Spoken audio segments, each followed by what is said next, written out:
Dua kasus anak hilang dalam satu hari menghebohkan warga Depok. CR hilang saat sedang berada di rumahnya di kawasan Krukut Limo. Sementara anak lainnya A hilang usai pulang sekolah di kawasan Cinere. Kasih Polres Metro Depok, AKP Yuni menjelaskan CR ditemukan di kawasan Blok M usai naik angkot dari rumahnya saat ibunya sedang menyuci pakaian. Kemudian dibujuk oleh tetangganya yang kebetulan menemukan CR serta satpam mal, kemudian diantarkan pulang. Sementara A dilaporkan hilang usai pulang sekolah dan tidak ditemukan dimanapun. Pihak kepolisian pun menemukan A di rumah kerabat ibunya di kawasan Pondok Ranji Ciputa. Diketahui, A sengaja dititipkan sang ibu untuk kemudian direkayasa menjadi penculikan agar sang ayah yang sedang berada di Bali segera pulang. Kami mohon maaf atas kejadian yang sudah terjadi yang merasakan pihak sekolah, orang tua, murid, dan masyarakat. Dua kasus hilangnya kasus penculikan, melainkan masalah internal keluarga kami. Dua sangat merindukan papahnya agar papahnya segera pulang untuk menanyai. Terima kasih, mohon maaf sekali lagi. Peran dari ibunya bahwa sampai sore itu tidak kembali, dia tidak ada di sekolahnya. Setelah dia jemput ternyata keluar, setelah selesai keluar dan menunggu di luar. Ternyata dicari nggak ada. Setelah dibuatkan laporan dan ditemukan oleh tim dari Polda, ternyata anaknya itu dititipkan ke saudaranya. Ternyata setelah diselidiki ternyata pernah ada penyampaian kepada ibunya bahwa dia kangen sama ayahnya karena sudah lama nggak ketemu, dia kangen. Terus ibunya sarankan, katanya ya udah kamu pura-pura hilang aja, mungkin nanti orang tuanya, bapaknya bisa mengetahui dan datang gitu. Jadi itu hanya apa ya, rekayasa saja. Pihak kepolisian pun menegaskan bahwa kedua kasus tersebut bukanlah kasus penculikan anak yang selama ini ramai di media sosial. Dari Depok, Jawa Barat, Iyung Rizky, iNews melaporkan.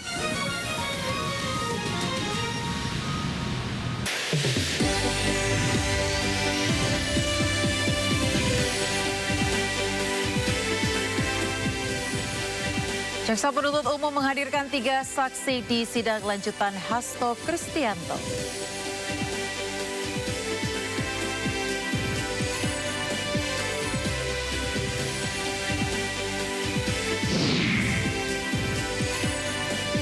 Menteri Agama akan menelusuri lebih lanjut terkait sebuah perusahaan di Surabaya yang memotong gaji karyawannya karena menjalankan ibadah sholat Jumat.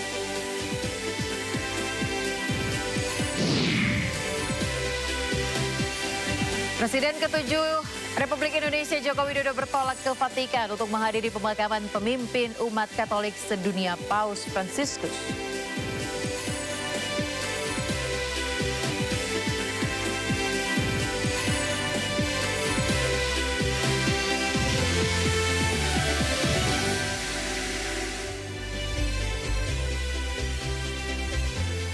Halo, selamat malam pemirsa. Sindo Malam hadir dengan beragam informasi terkini tanah air serta mancanegara.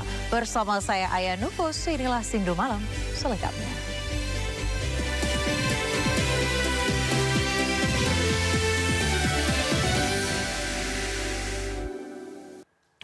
Kita ke informasi pertama, pemirsa. Pengadilan Tipikor Jakarta Pusat kembali menggelar sidang lanjutan kasus dugaan korupsi pergantian antar waktu anggota DPR Harun Masiku dengan terdakwa Hasto Kristianto. Jaksa penuntut umum menghadirkan 3 saksi, yakni Ilham Yulianto yang merupakan sopir pribadi Saiful Bahri, staf DPP PDIP Patrick Gerard, staf Wahyu Setiawan Rahmat Tonidaya. Hasto Kristianto didakwa menyuap ex-komisioner KPU Wahyu Setiawan bersama advokat Doni Tri Istiqomah, kader PDIP Saiful Bahri, dan buronan Harun Masiku. Uang yang diberikan dimaksudkan agar Harun Masiku bisa mendapatkan kursi sebagai anggota DPR lewat jalur PAW. Selain itu, Hasto juga didakwa melakukan perintangan penyidikan Salah satu tuduhan terhadapnya yakni memerintahkan Harun dan stafnya Kusnadi merusak ponsel. Pertanyaannya gini, Pak Ilham ini saya bacakan lagi ya, Pak Ilham baca. Sementara kuasa hukum Hasto Kristianto pemirsa Roni Talapesi menantang jaksa penuntut umum untuk menampilkan rekaman CCTV yang berada di salah satu ruang tunggu di gedung KPU. Permintaan itu disampaikan setelah salah satu saksi yang menyebutkan Hasto pernah datang ke ruangan Wahyu Setiawan. Namun Roni menjelaskan kedatangan Hasto menemui Wahyu tidak sendiri dan untuk keperluan proses perhitungan suara Pilpres. Selain itu, tim kuasa hukum Hasto kembali menegaskan kasus yang menyeret Sekjen PDIP Hasto Kristianto merupakan kasus lama yang sudah ingkrah dan tidak berulang. Sebelum saudara Hasto masuk ke dalam ruangan, yang saudara saksi sampaikan 1 menit, saudara melihat beliau menunduk. Sebelumnya ada orang tidak masuk ke dalam ruangan? Ada Pak, ada. Jadi pertanyaannya, siapa yang masuk? Saya lupa Pak. Lupa? Ya. Ada kira-kira berapa orang? Ya hilir mudik sih dalam... Enggak, coba ingat, ini kan pelan-pelan ya. Kan tadi Bapak sampaikan, Pak Hasto masuk, Bapak tunduk, kemudian beliau masuk. Pertanyaan saya sebelumnya, ada orang. Bapak bilang sampaikan ada orang. Pertanyaan saya, setelah Pak Hasto di dalam, ada yang keluar enggak? Setelah dari Pak Hasto? Jadi ya ada, jadi ada yang masuk, ada yang keluar, mungkin setelah selesai merokok, ngopi, keluar, itu hal seperti itu Pak. Berarti di dalam ruangan itu ramai? Iya. Artinya yang saudara lihat lalu lintas orang bolak-balik pasti ramai di dalam? Iya. Betul? Iya. Ini sesuai dengan putusan 2020 perkara nomor 28 halaman 84. Siap. Saudara sampaikan bahwa perwakilan masing-masing partai politik menyampaikan perwakilan pada istirahat siang makan. Siap. Artinya saudara Hasto Kristianto tidak sendiri. Betul. Berarti ramai-ramai. Betul. Artinya juga pun saya pertegas lagi, saudara tidak mendengar apa yang menjadi pembicaraan di dalam. Oke, ini biar kita persesuaian dengan putusan 2020 agar perkara ini tidak kabur. Siap. Ini sesuai dengan apa yang saudara sampaikan di tahun 2020, putusan 28. Usai persidangan, pemirsa, Hasto melontarkan kritik tajam terhadap proses hukum yang menurutnya telah mengabaikan nilai-nilai kemanusiaan. Sorotan Hasto tertuju pada kondisi Agustiani Tio, saksi dalam perkara suap yang menyeret mantan komisioner KPU Wahyu Setiawan. Meskipun persidangan hari ini berjalan lancar, tetapi tadi malam jujur saja saya sulit tidur karena memikirkan persidangan sebelumnya. Di mana setelah kami berjuang sebelum ditahan oleh KPK pada hari Selasa tanggal 17 Februari, kami saat itu mengadakan konferensi pers agar KPK juga membuka ruang kemanusiaan terhadap saudara Agustiani Tio yang menderita sakit kanker untuk dapat melanjutkan pengobatannya di Guangzhou. Kemarin kita lihat bagaimana saudari Tio sampai nyaris pingsan, jalan terhuyung-huyung, akibat haknya yang berkaitan dengan keselamatan dirinya, yang berkait dengan hak-hak atas kemanusiaan bagi dirinya. Pintu itu tetap tidak dibuka oleh KPK. Padahal saudari Tio sudah kooperatif. Dia kemarin mengatakan tidak mau disebut OTT karena saat itu tidak ada peristiwa hukum yang menyertai itu. Amplopnya masih ditutup, semuanya dia kooperatif. Dinyatakan sebagai penerima, dia kooperatif. Tetapi ketika kemudian ada intimidasi dan dia melihat suaminya kemudian dicekal tanpa pemeriksaan, dia tidak bisa berobat karena tidak mau menyebutkan keterangan berkaitan dengan apa yang terjadi di musola terkait dengan saya, maka kemudian dia menerima perlakuan yang tidak manusiawi. Rekan-rekan pers, ketika ketidakadilan terjadi, maka disitulah respek terhadap kemanusiaan itu akan hilang. Sehingga ini seharusnya menjadi concern kita bersama. Kalau toh saya memang ditarget secara politik untuk masuk tahanan, masuk penjara dengan melakukan upaya daur ulang terhadap suatu proses hukum yang telah memiliki kekuatan hukum tetap, tetapi jangan pernah sekali-sekali mengorbankan kemanusiaan itu. Ini Pancasila kita. Di dalam Pancasila diatur bagaimana negara mengatur, melindungi segenap warga termasuk keselamatan hidupnya. Maka pada kesempatan ini saya menyampaikan suatu keberatan. Fakta baru terungkap dalam sidang suap penetapan anggota DPR Harun Masiku dengan terdakwa Hasto Kristianto. Pemirsa, dalam rekaman telepon terungkap kalimat perintah ibu untuk memuluskan penetapan Harun Masiku sebagai anggota DPR. Telepon lagi, bilang ke Wahyu ini garansinya saya, ini perintah dari ibu dan garansi saya. Jadi bagaimana caranya supaya ini terjadi, kan gitu kan?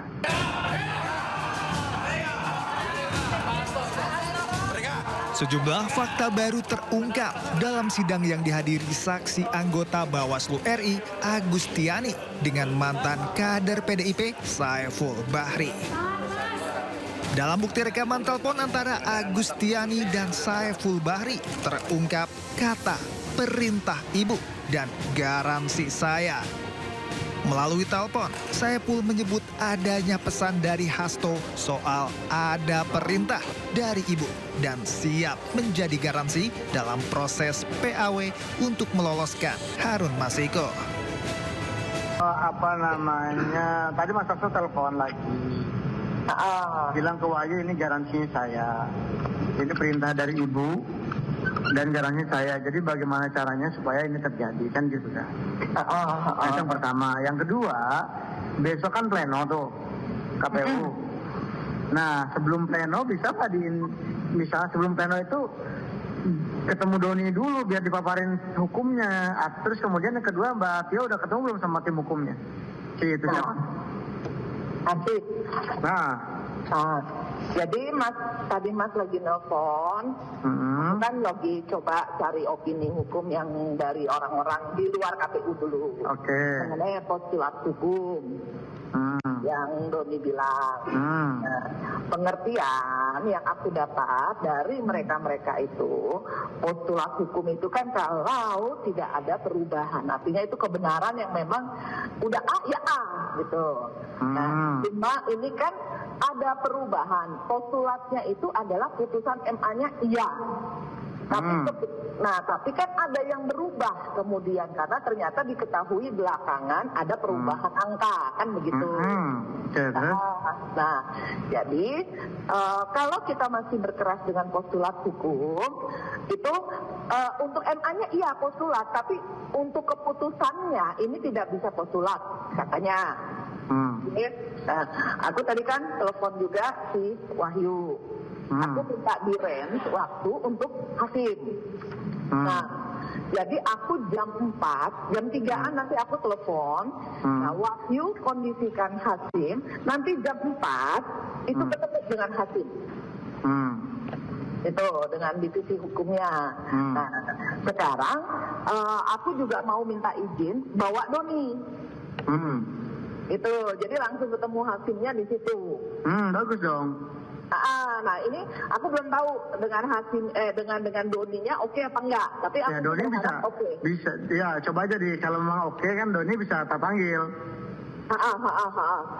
Jadi gini prinsipnya adalah bahwa kita ya kan menggiring hukum ya, menggiring ketentuan hukum gitu loh Mbak. Bahwa postulat yang tafsiran yang paling benar tafsiran versi kita. Itulah yang kita nanti canangkan ke semua stakeholder. Iya, kalau pengertian walaupun di luar sana kan ada tafsiran postulat ini hanya MA, yang lainnya enggak, kan gitu kan? Nah kita harus bersikeras, harus sefrekuensi dengan KPU, harus sefrekuensi dengan kita, di mana postulat yang dimaksud adalah postulat versi kita. Nah itu aja. Sama, kalau memang tidak memungkinkan, aku pengen tahu lo punya way out nggak untuk masalah ini, kan gitu. Ini sekarang kan kesalahan ada penghitungan di kalian, kan gitu. Nggak ada way out dong, nggak ada dong. Itu solusinya kita tahu Mbak, mereka itu jangan-jangan postulat, ya kan? Mereka itu cuma ke PAW way out-nya. Sementara kalau cara PAW Mbak, nggak usah kita operasi, kita langsung pecat aja sih itu. Rizkinya ya. Rizkinya. Lalu, siapakah ibu yang dimaksud dalam rekaman itu? Pengacara Hasto Kristianto Roni Talapesi membantah kata ibu merujuk pada ibu ketua partai Megawati Soekarno Putri. Roni menyebut Saiful kerap mencatut nama secara asal. Tim Liputan iNews melaporkan. Ya, pemirsa, KPK menggeledah 2 rumah milik tersangka kasus pengadaan barang jasa Bank BPD Jawa Barat dan Banten BJB yang berlokasi di Jakarta Selatan dan Cirebon. Dari penggeledahan tersebut, KPK menyita 3 kendaraan roda 4 dan 1 unit kendaraan roda 2. Tanggal 15 dan 16 April 2025, pemirsa, KPK menyita sejumlah kendaraan, total 26 kendaraan bermotor. Salah satunya kendaraan roda 2, motor gede Royal Enfield yang disita dari Ridwan Kamil, mantan Gubernur Jawa Barat. Motor gede ini disimpan di rumah penyimpanan benda sitaan negara atau Rubasan KPK Cawang, Jakarta Timur. KPK mengaku masih terus mendalami kasus dugaan korupsi pengadaan barang dan jasa yang kerugiannya diperkirakan sebesar 222 miliar rupiah. Berlokasi di Jakarta Selatan dan Cirebon. Pada penggeledahan tersebut, penyidik melakukan penyitaan terhadap 4 jenis kendaraan dengan merek. Yang pertama adalah 1 unit Mitsubishi Pajero, 1 unit Toyota Innova Zenix Hybrid, 1 unit Toyota Avanza, dan 1 unit kendaraan roda 2 Yamaha NMAX. Kendaraan-kendaraan tersebut diduga memiliki keterkaitan dengan perkara sebagaimana tersebut di atas. KPK menyampaikan bahwa terkait penanganan perkara tersebut, penyidik telah melakukan penyitaan terhadap 26 kendaraan bermotor, di mana salah satu kendaraan yang turut serta disita, sebagaimana yang rekan-rekan ketahui bersama, untuk kemarin sudah digeser dan dititipkan di Rubasan Cawang, Jakarta Timur, yaitu 1 unit kendaraan. Ya, jadi motor yang saat ini sudah berada di Rubasan Cawang itu tidak masuk di dalam LHKPN Saudara RK. Pemirsa, penyidik Kejaksaan Negeri Jakarta Pusat kembali melakukan penggeledahan terkait kasus dugaan tindak pidana korupsi pengelolaan Pusat Data Nasional sementara Kementerian Komunikasi dan Digital periode 2020 hingga 2024.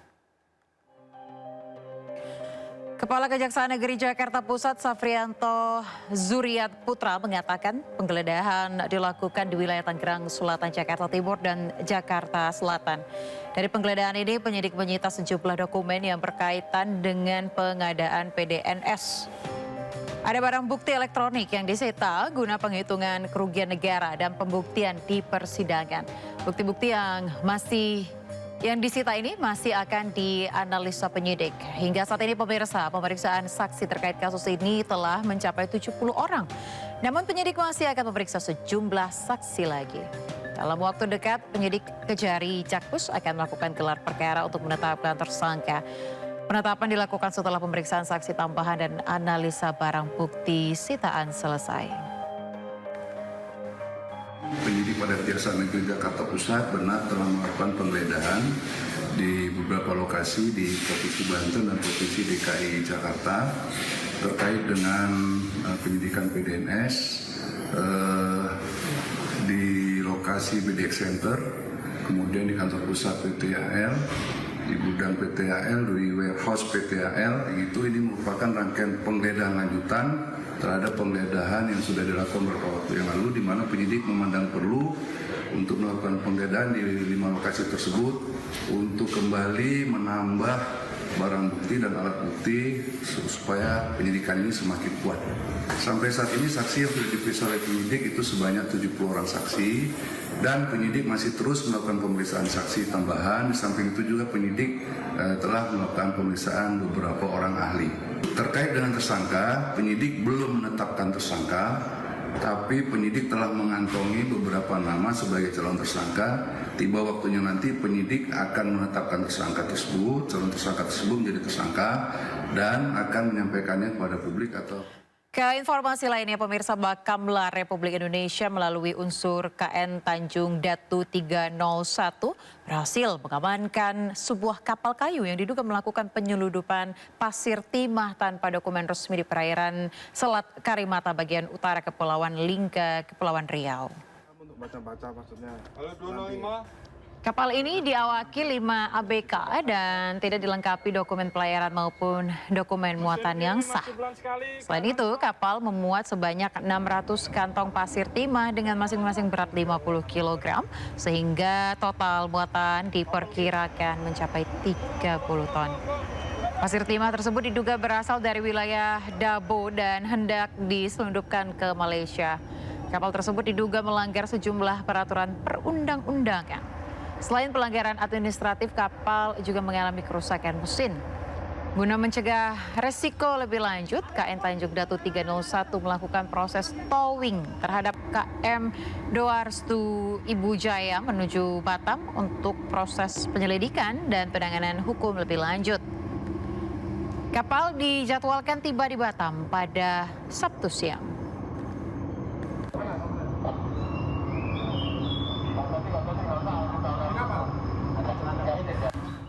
Ya, pemirsa, polisi menangguhkan penahanan Kepala Desa Kohot Arsin bin Asip bersama 3 tersangka kasus pagar laut Tangerang. Penangguhan penahanan tersebut berkaitan dengan masa penahanan yang sudah habis. Ya, pemirsa, Bareskrim Polri menangguhkan penahanan Kepala Desa Kohot Arsin bin Asip bersama 3 tersangka kasus pagar laut Tangerang. Direktur Tindak Pidana Umum Bareskrim Polri Brigjen Juhandani Raharjo menjelaskan alasan dibalik penangguhan penahanan Kades Kohit dan 3 tersangka lainnya, yakni karena batas penahanan ke-4 tersangka telah mencapai batas maksimal sesuai Kitab Undang-Undang Hukum Acara Pidana atau KUHAP. Masa penahanan ke-4 tersangka sudah 2 kali dilakukan perpanjangan. Dalam KUHAP, perpanjangan penahanan berlaku 2 kali dengan total 60 hari. Meski penahanan ditangguhkan, namun proses penyidikan tetap berjalan. Sebelumnya, 4 tersangka ditetapkan sebagai tersangka dalam kasus pagar laut Tangerang, di antaranya Kepala Desa Kohot Arsin bin Asip, UK, Sekretaris Desa, SP, dan CE selaku penerima kuasa. Mereka diduga memalsukan berbagai dokumen untuk penerbitan sertifikat pagar laut.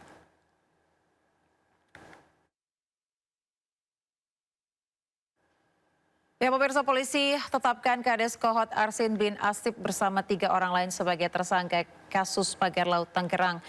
Para tersangka diduga memalsukan dokumen untuk penerbitan sertifikat pagar laut.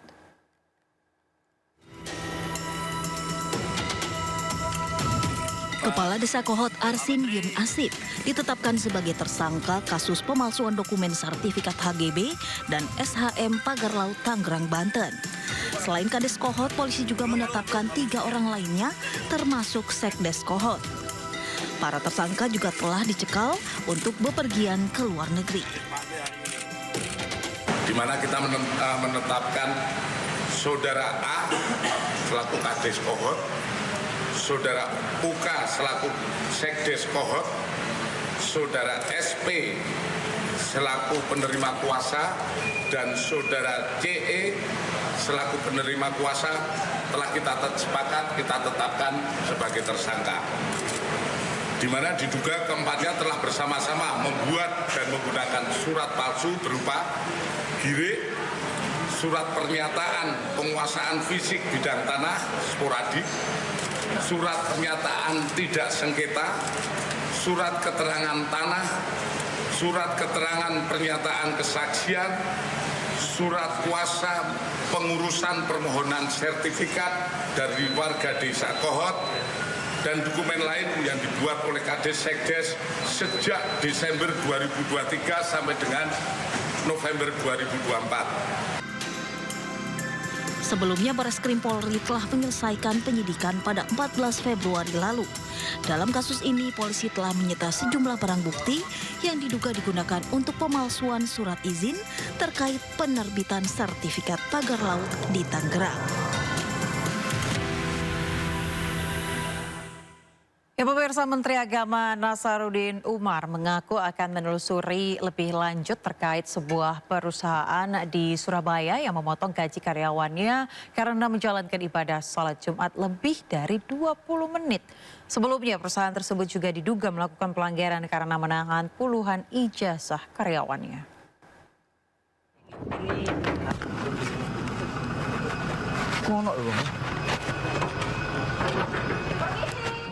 Sebuah perusahaan di Surabaya, Jawa Timur bernama UD Sentosa Sil tengah menjadi sorotan karena diduga memotong gaji karyawannya jika menjalankan ibadah sholat Jumat lebih dari 20 menit.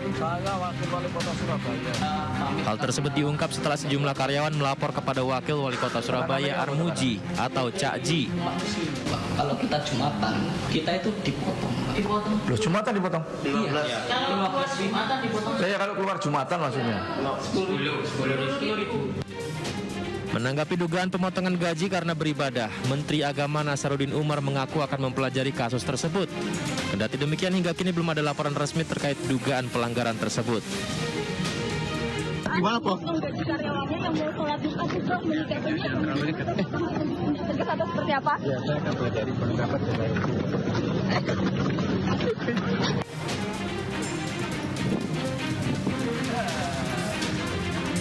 Selain memotong gaji karyawan karena ibadah sholat Jumat, perusahaan UD Sentosa Sil milik Jan Huadiana juga diduga melakukan pelanggaran dengan menahan puluhan ijazah karyawannya. Wakil Menteri Tenaga Kerja Immanuel Ebenezer bersama Wakil Wali Kota Surabaya Armuji sempat menyidak perusahaan tersebut pada 17 April 2025 lalu. Dalam sidak ini, Wamenaker mengaku sangat kesal dengan Jan Huadiana, pemilik perusahaan yang dinilai tidak kooperatif dan selalu berkelit. Pak Wali aja yang tidak dihargai, ternyata saya juga tidak dihargai. Nah, ini pelajaran untuk industrial yang lain juga. Jangan pernah menahan dan namanya ijazah pekerja itu pelanggaran hukum. Nggak ngakuin. Bulat. Dengan Veronica saling TikTok. Kita tanya Bu Veronica kenal nggak? Udah resign, nggak taunya ternyata kita temen ada di samping lagi kerja. Dia bilang kan cuma main doang loh. Ini kantor, ini tempat bekerja, ini gudang, bukan tempat bermain. Jadi banyak hal-hal yang janggal lah. Buntut penahanan ijazah, Wali Kota Surabaya bersama Kapolres Pelabuhan Tanjung Perak Surabaya dan Dinas Perindustrian dan Tenaga Kerja Kota Surabaya menyegel UD Sentosa Sil pada 22 April lalu. Penyegelan tersebut menindaklanjuti hasil pengecekan petugas yang tidak menemukan data nomor induk berusaha atau NIB serta tanda daftar gudang atau TDG. Dari Surabaya, Jawa Timur, Nur Syafi'i, iNews melaporkan. Sebelumnya, pemirsa, Wakil Wali Kota Surabaya Armuji sempat mendatangi perusahaan Sentosa Sil di Surabaya yang diduga menahan ijazah karyawannya. Bukannya mendapat klarifikasi, pemilik perusahaan justru menyebut Armuji penipu dan melaporkan Armuji ke polisi atas tuduhan pencemaran nama baik.